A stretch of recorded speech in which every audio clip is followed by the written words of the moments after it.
योगिनस्त्रिविधमितरेषाम् ततस्तद्विपाकानुगुणानाम् मेवाभिव्यक्तिर्वासनानाम् जाति देश काल व्यवहितानाम् मप्यानन्तर्याम् स्मृति संस्कारयोः रेकरूपत्वात् स्मृति संस्कारयोः रेकरूपत्वात्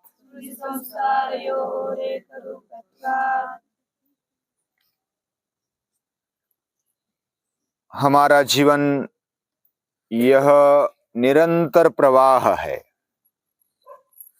यानी जैसा हमने जन्म लिया और मृत्यु को भी प्राप्त होंगे, ये बीच वाला काल भी हमारा जीवन है। जन्म के पहले भी जीवन था और बाद में भी जीवन है। और इस जीवन को ज्यादातर जन्म जन्मांतर तक प्रेरणा देने वाला संस्कार होता है, हमारा मन होता है, और मन में बसा हुआ संस्कार। और वो भी साथ में चलता है। जैसा शरीर छोड़ दिया फिर भी अगले जन्म में भी वो संस्कार आते, फिर स्थान छोड़ दिया तो उधर भी आते, और समय बदल गया तो भी आते। वो स्मृति रूप में रहते, और स्मृति और संस्कार लगभग एक ही है। और ये दोनों एक होने के कारण जैसी स्मृति हमारे साथ बने रहती है, नींद में भूल जाते हालांकि, लेकिन फिर से सपने में भी कभी आ जाती है, कभी जागृत होने पर भी आ जाती है। लेकिन जैसा प्रसंग आ जाए वैसी स्मृति आ जाती है। जैसा सामने हमें दृश्य दिखे उस प्रकार की स्मृति हमारे अंतःकरण में जग जाती है। और ये हमारा अंतःकरण यानी मन बुद्धि चित्त अहंकार, ये पूरा स्मृति से, याददाश्त से, या तो अलग अलग संस्कारों से भरा हुआ है। कितना भरा हुआ है हम सोच भी नहीं सकते, इतना भरा हुआ है। पहाड़ के पहाड़, एक एक कण एक एक स्मृति का रखेंगे तो ऐसे पहाड़ के पहाड़ बन जाएंगे। और इसलिए लाखों हजारों जन्म हमें लेने पड़ेंगे उस स्मृति और संस्कार के कारण। अभी जैसे घर अगर बंदा है, कोई राष्ट्रपति का भवन है या तो राजमहल है, तो उसमें बहुत सारे रूम होते हैं, और हर रोज सभी खोले नहीं जाते। शस्त्रागार है, कभी युद्ध आने पर खोला जाता है। या तो कोई ऐसे रूम है जो सांस्कृतिक कार्य के लिए कुछ अलग अलग साहित्य रखा होता है, तो वो जब सांस्कृतिक कार्यक्रम होगा तब खोला जाता है। और उसमें धूल आ जाती है, कुछ मकोड़े आ जाते हैं, और जाल लग जाता है, पूरा कचरा भर जाता है उसमें। ऐसे बहुत सारे रूम, जैसे राष्ट्रपति भवन और उसमें सैकड़ों रूम होते हैं, वैसे हमारे मन में भी सैकड़ों रूम है। जैसे मोबाइल में बहुत सारे फोल्डर्स होते हैं, बहुत सारे फाइल्स होते हैं, बहुत सारे एप्स होते हैं। एंड्रॉइड मोबाइल तो इतना भरा हुआ होता है कि हम पूरे के पूरे एप्स उपयोग भी नहीं करते। 2-4 उपयोग करते, ज्यादा से ज्यादा कोई करता होगा, क्वचित ज्यादा। लेकिन बहुत सारे ऐप्स ऐसे होते हैं वो उपयोग ही नहीं करते। वैसा हमारा मन और बुद्धि, इसके बहुत सारे फोल्डर्स है, बहुत सारे ऐप्स है, और उसके खोलने की भी कभी बारी नहीं आती, तो उसमें कचरा आ जाता है। और उसको कैसा निकाले, ये बहुत परेशानी वाली बात है। जैसा हमने एक बार उदाहरण देखा था, एक बोतल है, बड़ी बोतल है, 2-3 लीटर वाली, 5 लीटर वाली, उसका मुख छोटा है और वो पूरा गटार के पानी से भरा हुआ है और उसको उल्टा भी नहीं करना है, फिर भी उसमें से कचरा, गटार का पानी निकाल देना है। तो कैसे निकालेंगे? याद है क्या बताया था? याद है? उसको कैसा कम करेंगे? शुद्ध पानी उसमें भरना है तो कैसा भरेंगे? हाँ, क्या क्या? उसको निकाल कर अच्छा पानी। हाँ, निकालना नहीं आता ना। हाँ, अच्छा पानी डाल डाल कर, ये बहुत बढ़िया उत्तर है। हाँ, हमारा पूरा जीवन ये गटार से भरा हुआ है, समझो। उसमें क्या करो, एक नली डालो अच्छे पानी की, और जितनी फोर्स से डालेंगे, जितनी स्पीड से, वेग से डालेंगे, उतना वो कचरा उमड़ते जाएगा, पानी भी बाहर आते जाएगा और अंदर पानी भरा भी रहेगा और शुद्ध भी होता रहेगा। उसका प्रवाह जारी होना चाहिए।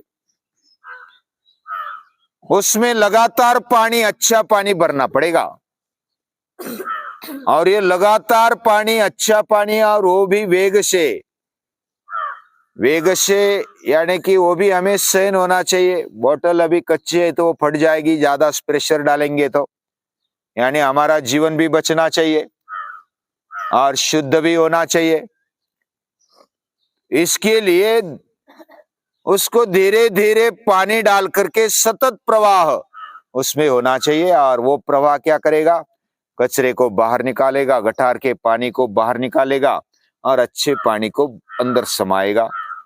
और ऐसे कालांतर में धीरे धीरे वो संस्कार, यानी कि वो कचरा कम होता होता होता होता शुद्ध पानी आ जाएगा।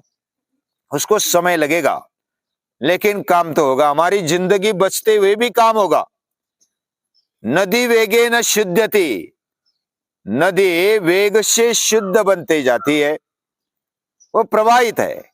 हम एक पैर डालेंगे जिस नदी में, हमें लगता है कि दूसरा पैर भी उसी नदी में डालेंगे, ऐसा नहीं होता। वो पानी तो आगे चला होता है, आगे चल रहा पानी, एक पैर डाला वो पानी बह गया, दूसरा पैर डाला तो वो पानी भी आगे चला गया।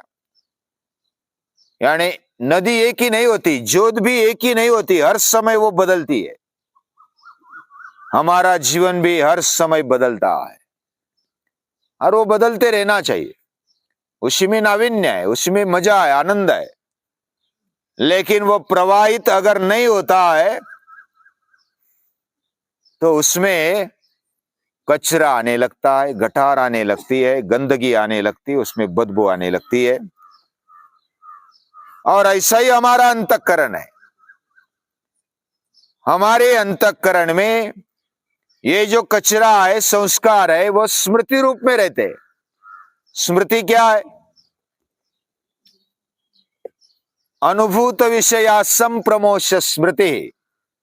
जो भी विषय हमने अनुभव किया, वो अनुभव किया हुआ विषय वो फिर से एक बार याद आना, ये स्मृति है। और ऐसी स्मृति ही संस्कार रूप में स्थिर हो जाती है। यानी स्मृति और संस्कार में ज्यादा भेद नहीं है। हमने कभी कुछ किया होगा, जैसे कल एक उदाहरण हमने देखा था, गाय का बछड़ा जन्म लेते ही स्तनपान करने के लिए वो शुरू कर देता है और वो उठता भी है। उसके पूर्व जन्म के संस्कार से उसे याद आ जाता है और याद आने पर वो स्तनपान भी करता है। उसको न सिखाए बिना वो कैसे करता है? उसकी स्मृति जागृत होती है और उस संस्कार के कारण, स्मृति रूप संस्कार के कारण वो आगे वैसी कृति करता है। हमारा जीवन भी वैसा ही है। हमारे अंदर जो संस्कार होते वह लंबे समय तक चलते, वह स्मृति रूप में रहते, और जो जैसा प्रसंग आ जाए, जो भी हमें जन्म मिला, जिस देश में हम रहते हैं, जिस काल में हम रहते हैं, उसके अनुसार वही स्मृति हमारी जागृत हो जाती है, वही संस्कार जागृत हो जाते हैं, और वही जागृत होने वाले संस्कार हमें दिखते हैं। लेकिन अजागृत जो सुप्त संस्कार है वो दिखते नहीं, वो प्रसुप्त रहते हैं। ऐसे संस्कार भी जब कोई प्रसंग आ जाए तो जागृत हो जाते हैं। उनको कैसे निपटाना, गीता में एक उल्लेख है, शरीर यद वापनोति यच्चाप्युक्तमतीश्वर गृहीत्वैतानि संयाति वायुर्गंधा निवासयात। कौन से अध्याय में है? 15वें अध्याय में। 15वें अध्याय में ये श्लोक आया, और शरीर चला जाने पर, शरीर जाते समय उसके साथ वायु के साथ जैसा गंध जाता है, वैसे संस्कार जो भी अलग अलग भाव है, हमारे मन में रहा हुआ संस्कार है, वो आगे चलता है। जैसा वायु के साथ गंध आगे चला जाता है, हमें समझ में नहीं आता, वैसे हमारे मन के अंदर रहे हुए संस्कार वो आगे चले जाते हैं, दूसरे जन्म में भी वो पता नहीं चलता। जो हमारे साथ परमानेंट आने वाला है, यानी ये जो वासना है, कामना है, वो मन में उमड़ती है और वो संस्कारों के अनुसार उमड़ती है, और इसके कारण उस वासनाओं को, संस्कारों को शुद्ध कैसा करे, ये मूल प्रश्न है। अभी महर्षि पतंजलि ये क्यों इतना बताना चाहते हैं, क्या कारण है ये बताने का? तो महर्षि पतंजलि इसलिए बताना चाहते हैं कि हमारे अंदर कितने गहरे संस्कार होते हैं, अभी तक मन को पूरा कोई नहीं जान पाया। जैसे एक बार हमने मन के बारे में सोचा था कि वो आइसबर्ग जैसा है, यानी समंदर में रहा हुआ पहाड़, बर्फ का पहाड़। गहरे समंदर में बर्फ का पहाड़ भी है तो छोटा दिखाई देता है, ऊपर छोटे टेकड़ी जैसा, लेकिन अंदर तो हिमालय जैसा है, बर्फ इतना बड़ा है। वैसा हमारा मन दिखता छोटा है, लेकिन अंदर बहुत ही बड़ा है। और इतना सारा स्वच्छ करना हमें इतना समय भी नहीं मिलता, और नए नए संस्कार तो होते जाते, नए कृति करते, कृति के कारण कुछ फल मिलता है, फल के कारण संस्कार होते हैं, और वही संस्कार स्मृति रूप में हमारे मन में बैठते हैं। तो ऐसा कचरा कैसे निकाला जाए? तो हमारे ऋषियों ने एक उपाय बहुत ही बढ़िया बताया। अग्नि के साथ जुड़ जाओ तो अग्नि कचरा जला डालता है, शुद्ध कर देता है।